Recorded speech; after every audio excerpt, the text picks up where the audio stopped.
This program brought to you by Retrovision, where top brands cost less. Tuesday on Third Watch. Who did this? No. There's a time to make a stand. No more babies are going to die because of him. And a time to hold back. Something's not right. Maternal cop pursues her own justice on Third Watch, 9:30 Tuesday.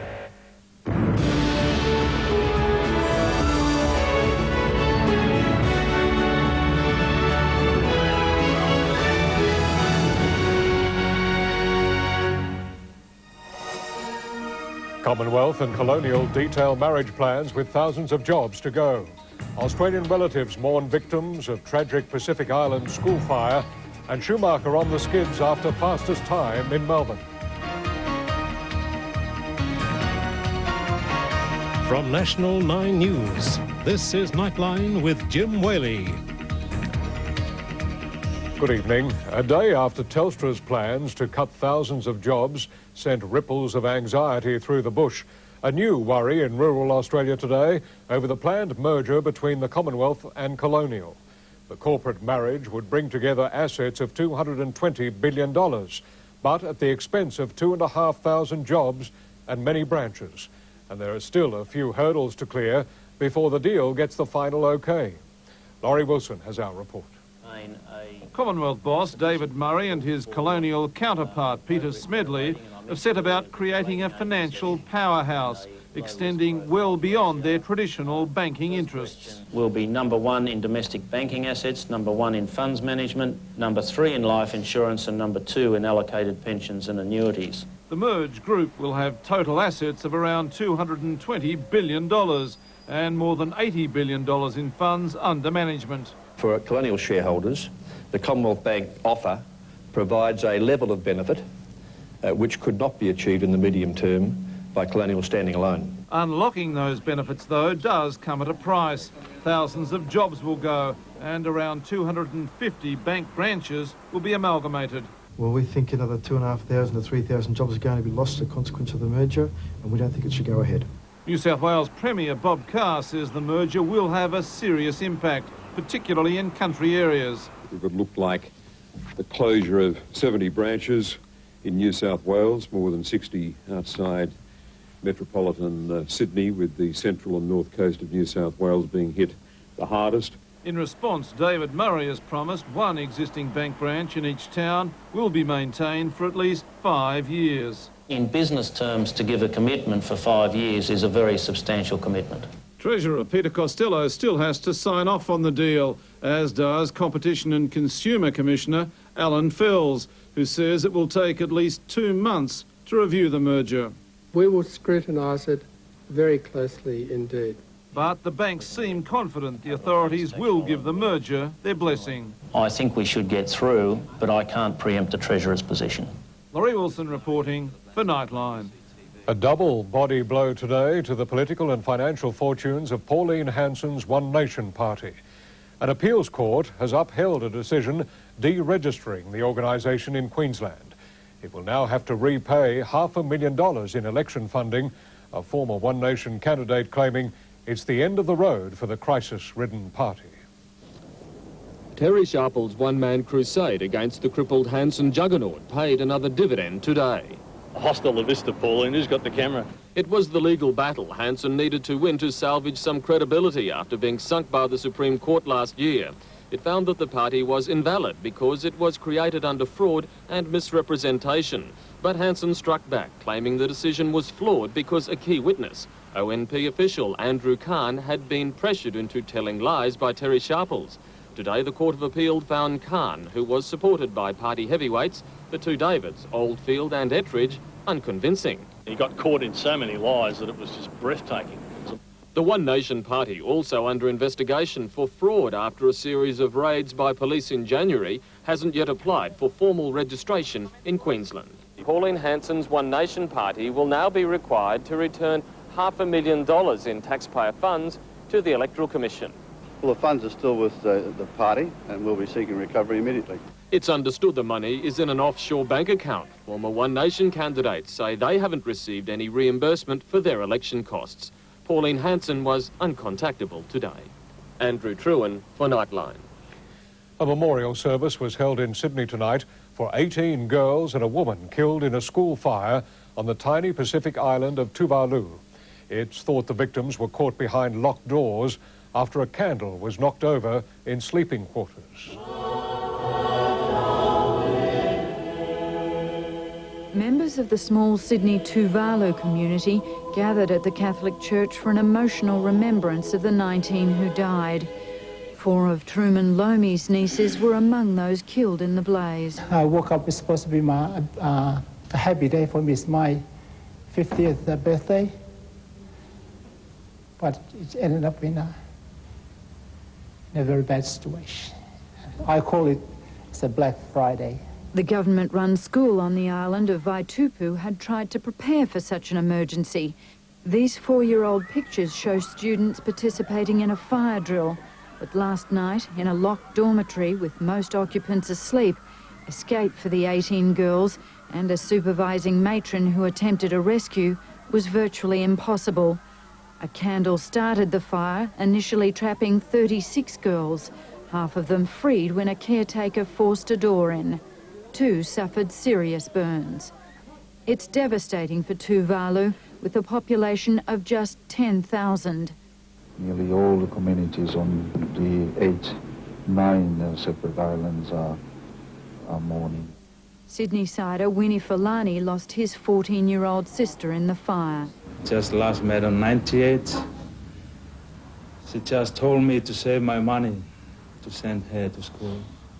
Tonight, a former teacher claimed the school was an environment of paramilitary penalism where the students' culture was devalued or ignored. Fiona Pye for Nightline. Alan Bond, freed last night after 3.5 years in jail, has spent a quiet day with his wife in their Perth home. But how long that solitude lasts will be in the hands of state prosecutors, who'll decide within days whether there'll be an appeal against his original sentence. Home at last. Alan Bond turned into his Cottesloe driveway last night with wife Diana Bliss, happy but emotional. Today there was no walk along the beach as expected, just a day indoors, occasionally interrupted by friends. He just wants a quiet day, as you can imagine, with his family and wife. There were several deliveries from well-wishers and then the arrival of photographers for what's believed to be an exclusive article for an Australian women's magazine. But as the reunited couple enjoyed a day of domestic bliss, WA's DPP continued assessing if an appeal of Bond's original sentence is legally viable. The state government has examined ways of making Alan Bond serve a longer sentence. But there are doubts as to whether a court would place the disgraced businessman back behind bars. They've already been dealt with once, they've already been sentenced. It's a bit unfair, it might be thought, that they should face the risk of going to prison a second time. Back at the Bond house, the risk of returning to jail seemed far from his mind as he departed for a visit with friends. For Peter Bullock, reporting for Nightline.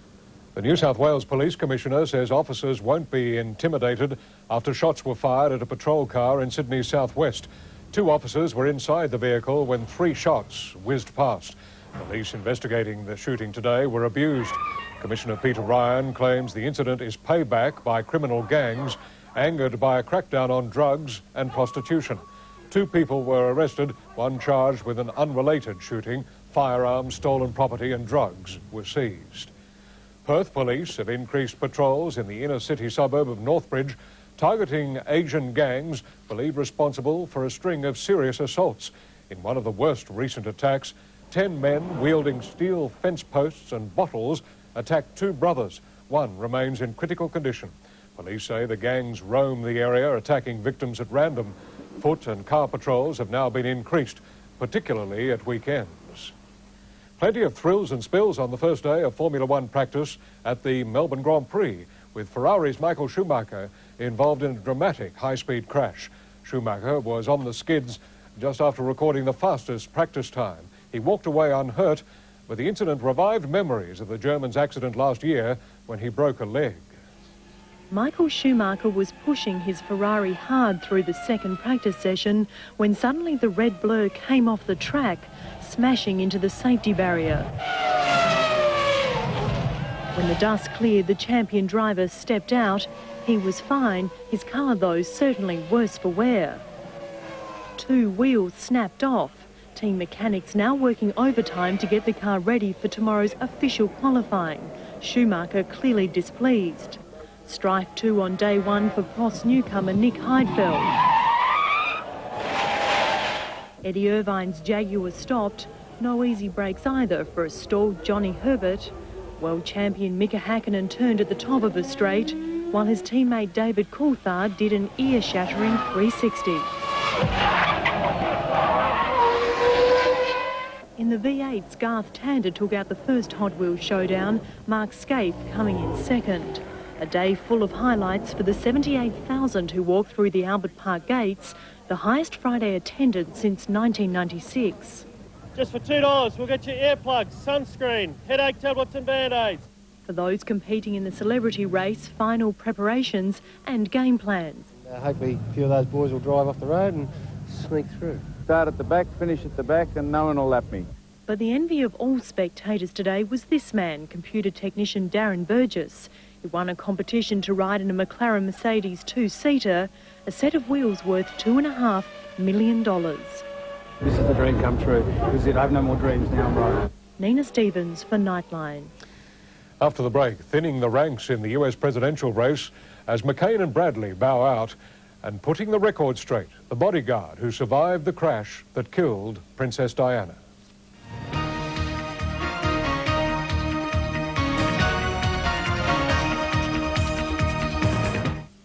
I just wanted to let you know that I'm going to win the $1 million. He's won $1 million! You know the game, you know the jackpot. Enter now on 1902 554 649 and you could be a winner. Millionaire returns March 18.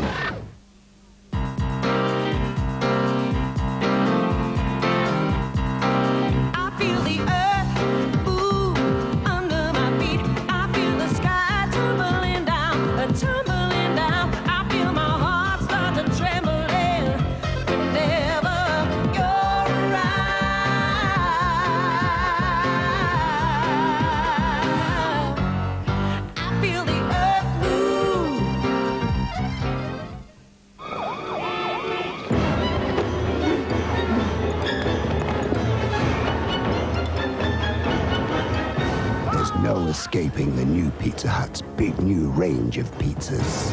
Pizza Hut! 3-day sale, it's a quickie! Everything on the floor is on sale for 3 days only at 40 Winks. Save up to 30%. 3 days only, save up to 30%. Ask about our interest-free terms. Save up to 30%. Quick, 40 Winks 3-day sale ends Sunday.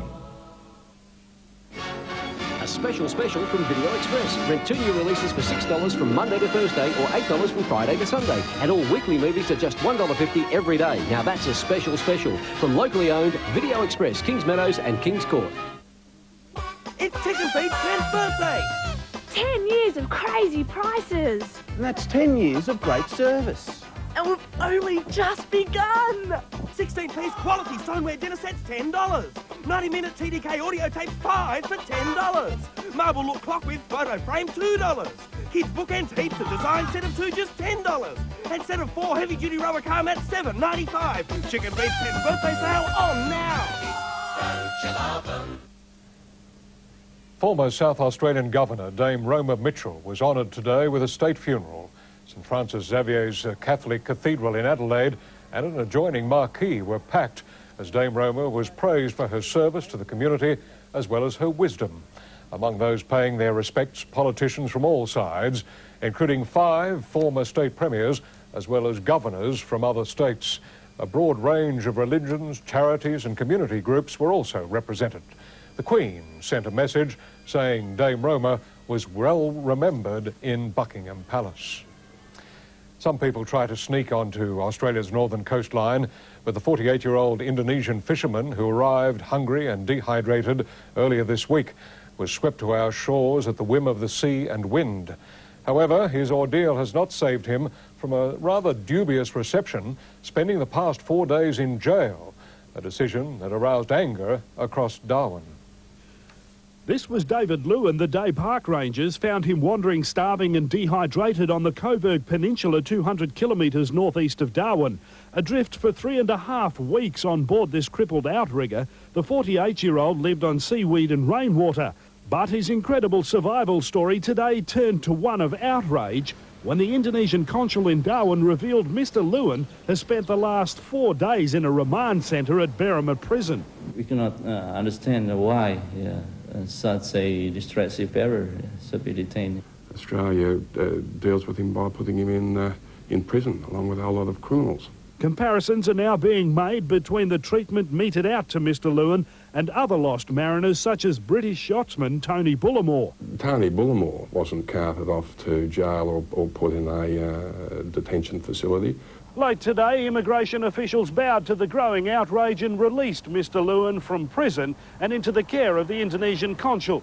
The fisherman is booked on a direct flight home to his family in Kupang tomorrow afternoon. Michael Park for Nightline. After months of internal party bickering, the US presidential race has finally reached the end of the beginning. Bill Bradley and John McCain pulling out of the race. Now it's the beginning of the end, even if it will take 8 months before Americans decide whether they want Al Gore or George W. Bush moving into the White House. This November, it will be the political blue bloods fighting it out for the biggest prize of all. Al Gore, the son of a famous senator, George W. Bush, son of a president. After today, the only 2 serious contenders left in the race. Meanwhile, Senator John McCain went to the mountaintop, in this case Arizona, to tell Americans that his campaign to become president was over. I'm no longer an active candidate for my party's nomination for president. I congratulate Governor Bush and wish him and his family well. During the past month, McCain was threatening to overhaul the party favourite George W. Bush. He was the character of the campaign. Mr. McCain from Australian television. Ever ready with a quick line to anyone, anytime. I'm the only presidential candidate who has been to Dunk Island. But eventually the power of the party leaders prevailed. They wanted the younger man, George W. Bush. Bush does admit he's a better candidate now because of the competition. I want to congratulate John for fighting a good fight. He campaigned hard on what he believed. The strategy now, especially in the Senate, is to welcome John McCain back with open arms, to show him love, to thank him for bringing these new voters into the party. Al Gore's only competition, the former Senator Bill Bradley, also called it quits today. It is something that I believe I gave my full heart, mind, soul, and energy to. Both must now go through the formality of the political conventions in July and August, but now they will simply become coronations rather than competitions. Robert Penfold, reporting for Nightline. Tempers have been rising in northern Spain, police and striking ship workers clashing in street battles. The workers protesting at company cost-cutting plans set up a blockade. Police unleashed a barrage of rubber bullets and tear gas, the demonstrators retaliating with Molotov cocktails and rocks. 8 policemen and several protesters were injured. After a painful recovery from his injuries and 2.5 years of determined silence, Trevor Rees-Jones, the bodyguard and sole survivor of the car crash that killed Princess Diana, has spoken publicly for the first time about the tragedy. He has dispelled as nonsense the conspiracy theories of Mohammed Al-Fayed, the father of Diana's lover, claiming it was simply an accident. Since the crash in which the Princess of Wales died, Trevor Rees-Jones has made a remarkable recovery. He still has no recollection of the crash itself, but remembers with painful clarity the moment he was told he was the only survivor. Complete shock. It was like being hit with a shovel. It was I don't know how I felt. I think I tried to cry at one stage, but I couldn't make any noise because of the track he was in. He dismisses the frequent claims by Mohammed Al-Fayed, whose son Dodi also died, that the crash was deliberately caused by an establishment conspiracy. He only sees his own truth. He's not going to be happy until the definitive version is the one that he puts out. And it's never going to be because, as far as I'm concerned, it was just a simple car accident. These hospital scans show for the first time the full extent of his injuries. His parents were told that doctors had never before seen so many head fractures on someone who was still alive. Despite the injuries, he survived and is now able to tell his own story. Harry Smith reporting for Nightline. In a moment, the latest sport, including Aaron Badley's great start in the US Pura Cup cricket And tonight's league and AFL action. Left foot, that's not bad. Have a look at that. Oh, you're joking. Can you believe that one? Magnificent stuff. When you are hot.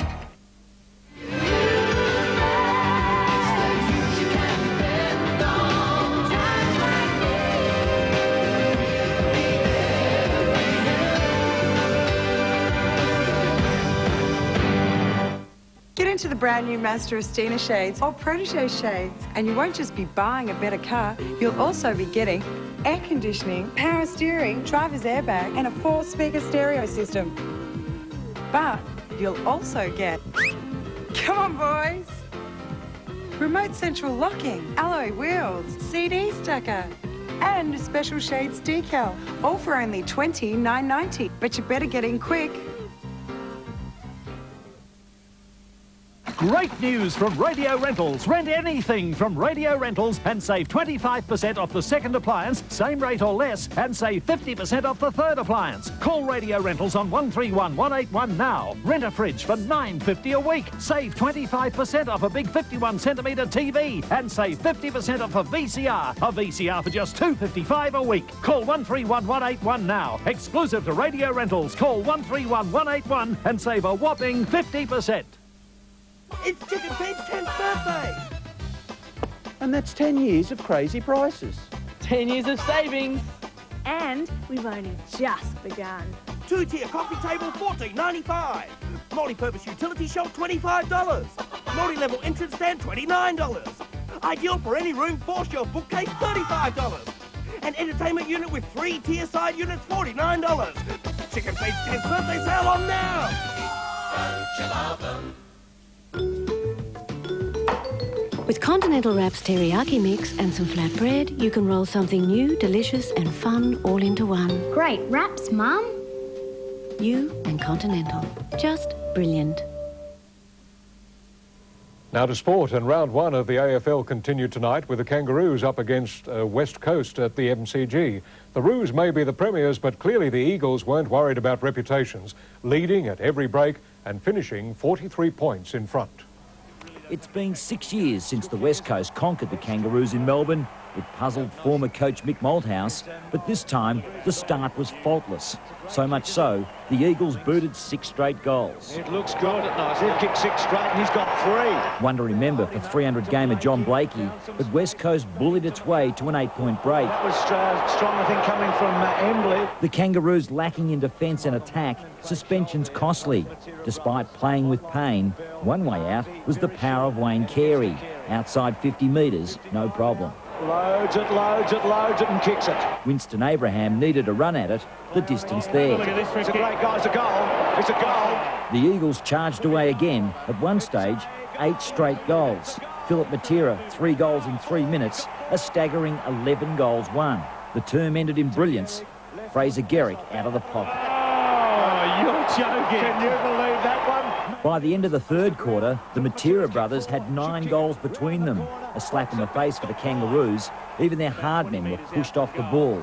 This was far too easy. Oh, no. And drill it through. Well, that's an insult to Arch, isn't it? They are just having a night out, the Eagles. 21 goals and climb. Dead-eye Dick. He's kicked 6. The Kangaroos had to salvage something from the wreck. The reigning premier finally kicking 4 unanswered goals. The West Coast, though, in an upset. Michael Roberts for Nightline. To rugby league, and anyone who thought Melbourne's barnstorming win over the Dragons last weekend was a flash in the pan will be thinking again after another overwhelming performance tonight. The Storm looked every bit the defending premiers as they crushed the Roosters by 32 points, scoring 8 tries to 2. Just like last week at the MCG, no slim pickings for Melbourne on their home paddock. Robbie Ross reaping first points, first taking a shoulder to Adrian Lamb. Then the fast-thinking fullback quickly turned defence into attack. Inside the 20 markers by. Here comes a try to the Storm. Robbie Ross will score it. Defence did the early damage. Ross's kick return game ran the Roosters' chasers ragged, the fullback producing one patch that found plenty of support in purple. And now it comes up for Bowden. The tackle count has restarted. They haven't had one. Bowden is 5 out for Bowden. Even from the boot of fellow winger Matt Geyer, the ball bounced perfectly for Marcus Bai. On the chase now. Marcus Bai Nat Wood's sin binning didn't help the Roosters. The game as good as gone after 26 minutes. This is Harlan The home team ran in 6 tries to rack up 30 points in the first half. Throughout the second, Ross remained faultless at fullback. There was a challenge early. The number one scoring his second try in a man-of-the-match display. And although the Roosters scored 2 themselves to get in the black, after last week's thrashing of St George Illawarra, Melbourne must hate something about men in white. The Premier's posting 112 points in the past fortnight. Andrew McKinlay for Nightline. In Super 12 rugby, an impressive outing for the ACT in Canberra tonight. The Brumbies overpowered Natal, scoring 7 tries to 1. League convert Andrew Walker crossing 3 times. Australia takes on New Zealand in the first test tomorrow. Damien Martin and Colin Miller both back in the side. Martin replaces Ricky Ponting, who's now expected to be out of cricket for up to 6 more months because the damage to his ankle is worse than expected. In Puro Cup cricket, the woes continue for New South Wales, with Western Australia close to securing first innings points thanks to a huge opening stand between Hussey and Campbell. Tasmania is well on top against Victoria. Centuries to Dykes and Young, setting the Tigers up for a big first innings lead. And Queensland is building a solid total in its rain-affected match against South Australia. The Bulls' Andrew Simons nearing another century. Australia has been quick to sing the praises of Open champion Aaron Baddeley. Now it seems the Americans are also impressed with the young golfing amateur. Baddeley played his first round in the US today and lived up to the hype, shooting a 3 under 69 in the Honda Classic. This is how the locals are judging his progress. His daydreams have become reality. On Thursday, Aaron Baddeley said hello to America in round 1 of the Honda Classic. It's the first of 9 sponsor invites Aaron has received this year, including the Masters and the U.S. Open. Although this Australian is thirsty for a PGA Tour win, he and his father Ron are in no rush to jumpstart his professional career. This is his education this year. Hopefully his final year of education. But I want him to live the feeling of travelling, being on your own for a while, mixing it with the best players in the world. Definitely, I think the step-by-step process is much better than just going straight into the deep end. Being able to swim in the deep end and maturing on the golf course are things that Ron Baddeley and Aaron's 5-year coach Dale Lynch want to ensure for Aaron over time. Lynch has worked with many of Australia's best juniors, and he says Aaron is destined to reach his potential. The way this 18-year-old has handled the pressure thus far in his career is surely a telltale sign. To this juncture, he's actually, the more pressure that's placed on him, the better he's performed. Once he gets involved in majors and those things, of course, it'll be a different step. If Aaron's PGA Tour debut round of 69 is any indication of what we can expect from this young talent in the very near future, look out, world. The PGA Tour's youngest champion could be crowned in a matter of days. And still to come on Nightline, the finance and the weekend weather.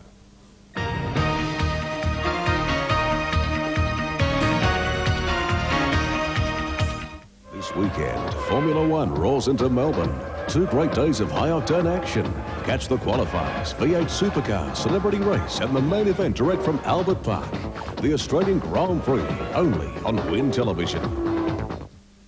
Sonic brilliance from Classic Sounds and Rotel, Denon, B&W, Grundig and Harman Kardon. Classic Sounds, George Street.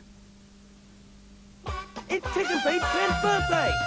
10 years of crazy prices! And that's 10 years of great service. And we've only just begun!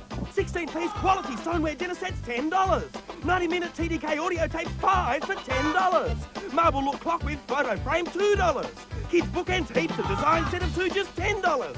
And set of 4 heavy-duty rubber car mats, $7.95. Chicken Feet's 10th birthday sale on now! Don't you love them? Petters, straight advice, specialists you understand, and no bull. Hey! After 50 years engineering products to help Aussie cars ride, handle, perform and tow better, you can trust Petters to establish what you really need. It's made us #1 in shock absorber, steering and suspension. So insist on the Red Bull. It ensures it's better at Petters. And don't forget, no bull. Oh, Ralph!